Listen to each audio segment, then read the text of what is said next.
விழுப்புரம் மாவட்டம் அந்தியூர் கிராமத்தைச் சேர்ந்த புகழேந்தி 1973ஆம் ஆண்டு முதல் தொடர்ந்து திமுகவின் கட்சி பணி ஆற்றி பல்வேறு பொறுப்புகளை வகித்து வந்தார்.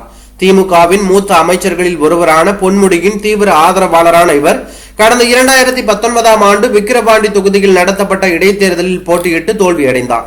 இருப்பினும் புகழேந்தியின் உழைப்பின் மீது நம்பிக்கை கொண்ட பொன்முடி 2021ஆம் ஆண்டு சட்டமன்ற பொதுத் தேர்தலில் புகழேந்திக்கு மீண்டும் வாய்ப்பு ஏற்படுத்தி கொடுத்தார். அதனை பயன்படுத்திக் கொண்ட புகழேந்தி பொதுத் தேர்தலில் வெற்றி பெற்று சட்டமன்ற உறுப்பினராக பொறுப்பேற்றார்.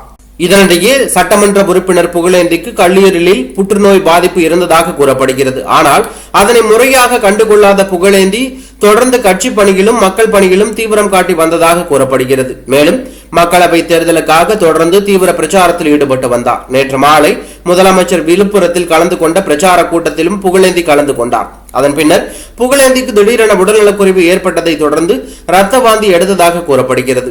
அதன் பின்னர் அவர் உடனடியாக முண்டியம்பாக்கம் அரசு மருத்துவமனைக்கு அழைத்துச் செல்லப்பட்டு தீவிர சிகிச்சை பிரிவில் அனுமதிக்கப்பட்டார். சட்டமன்ற உறுப்பினருக்கு சிகிச்சை அளிப்பதற்காக சென்னையிலிருந்து சிறப்பு மருத்துவர்கள் விழுப்புரத்திற்கு வரவழைக்கப்பட்டார்கள்.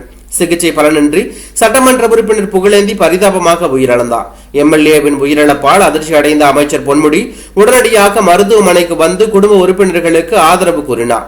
இந்த நிலையில் முதலமைச்சர் மு.க.ஸ்டாலின் மற்றும் கட்சியின் மூத்த அமைச்சர்கள் இன்று விழுப்புரம் செல்வார்கள் என்று தகவல் வெளியாகி பரபரப்பை ஏற்படுத்தியுள்ளது.